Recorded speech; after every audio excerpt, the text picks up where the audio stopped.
Hello, and welcome back to another War Thunder video, where today's video is going to be about the SAV M43.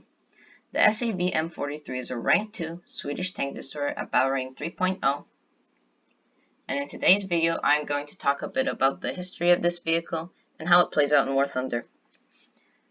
SAV stands for Storm Artillery Wagen. An English translation to this would be Storm Artillery Vehicle. And in today's replay, you're going to see me playing on the Japan map. And I had this tank destroyer or artillery vehicle pretty much fully stock. So you're going to see how that plays out. So let's begin with the history.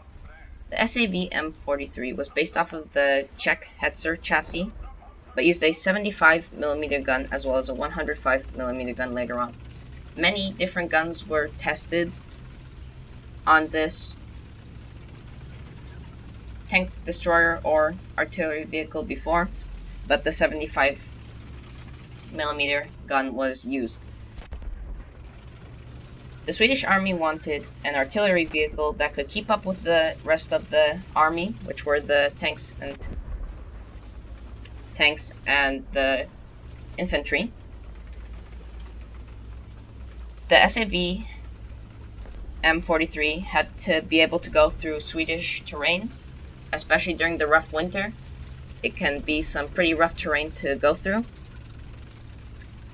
One of the issues that it had was the longer barrels that were tested kept hitting the trees in the forest, so the shorter barrels were used.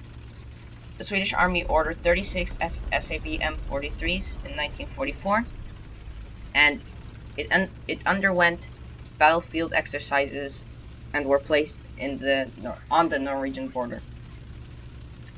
Later on, the 18 SAVs got their guns upgraded to the 105mm. The 105mm gun, which you see me playing in-game with. In-game, there's the 1944 variant, which has the 75mm gun, and the 1946 variant with the 105mm gun. So, this artillery vehicle or tank destroyer, it was in service until 1973, and it began in 1944. So that's 29 years that this vehicle was in service, which is quite a while for a vehicle. Many Swedish tanks lack armor, and this is no exception. Even though this artillery vehicle was based off of the Hetzer, it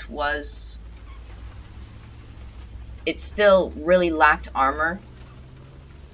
Even with its boxy structure and as well as very thin armor protection, the Hetzer at least had some armor.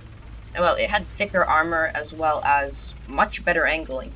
So the Hetzer actually had some pretty good armor, but the SAV M43, it has this boxy structure as well as very thin armor, so it gets penetrated through very easily. But this is an artillery vehicle, it's supposed to be used as a support, and that's what it was used for, so it wasn't really going into front lines at all. So, Swedish tanks and tank destroyers were usually used as ambush vehicles, especially when they were afraid of the Soviets attacking, since Finland had to deal with a lot of Soviets. So they built a lot of ambush vehicles, and that's why many of them lacked armor, because they were supposed to be the ones that got the first shot, not the enemy. So they usually lacked armor, but had very powerful guns and were quite fast as well. In game, the SAV M43 goes 42 kilometers forward and 5 kilometers backwards. It has a 11.8 power to weight ratio, stock and 13 upgraded. So you could see that while the speed isn't amazing, it's not horrible either. And this is what goes with a lot of Swedish vehicles. There are so many Swedish vehicles that you have to play very sneakily because of the fact that they lack armor. Some examples of this are even the medium tanks like the Delatorn, the Stridsvagn, I'm pretty sure 74, and even the tanks that had good armor such as the Stridsvagn 103, it still had very thin armor, but it was angled so well that it proved to be quite effective. But overall, Sweden never really armored their vehicles very well. So in this replay, you could see that I tested out the high explosive rounds. This was one of my first rounds, that's why I had this vehicle stock, and I was just testing out the high explosive rounds to see what they could do. And because they didn't look too bad, I decided to try them out. So the rounds that you could use on this vehicle, the first one that you could use is the SLPPRJ M49 ABCBC round that has 65 millimeters of penetration at 100 meters. It has no explosive mass and has 475 meters per second shell velocity. This shell is pretty lackluster for this battle rating, so it's not really the best.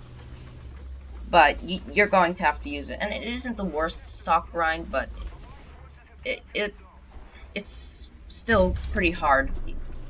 I did manage to get the later round in this vehicle after this round that I had. So the other round is the high explosive round, the SGR M34 LT shell that has 23 millimeters of penetration at all ranges, 1,820 grams of explosive mass, and has 475 meters per second shell velocity. And these rounds aren't the best either. I wouldn't say that they're any better than the ABCBC rounds. They can work. As you could see, I got some nice ammunition explosions on the M10, and I'm pretty sure that was the A13 that I got.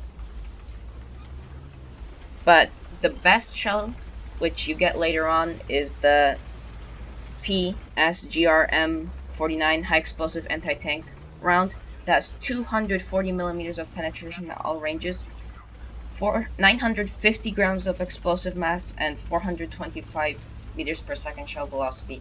While this is less shell velocity, the 240 millimeters of penetration that you get is a lot, and you can punch through anything that you see frontally. So that's the shell that you should be using. You also get this shell later on the IKV 103, but it's not as good on that tank destroyer since it is at a higher battle rating. But later on, the IKV 103 gets a 400 millimeters of penetration, high explosive anti-tank fin stabilized shell, I'm pretty sure. So you could see that I just tried to play sneaky this round, as you should do with pretty much all of your Swedish tanks. And somehow this Cromwell didn't see me, but I managed to smash a shot into him, and that was my 5th kill in a stock tank that it's a pretty hard stock tank to play. So it's a tank with quite an interesting history, with its 29-year service, and it it goes with a lot of, it's pretty similar to with a lot of Swedish tanks, with the fact that it's a better ambush tank. But this one is used as an artillery vehicle, so artillery usually have very low armor. But a lot of early Swedish tank destroyers were artillery vehicles. But that's pretty much going to be the end of this round. You can see I got shot by the BT5 invasion. But here are the post game stats. That's going to be at the end of this video. If you enjoyed, like and subscribe, and I'll see you in the next one.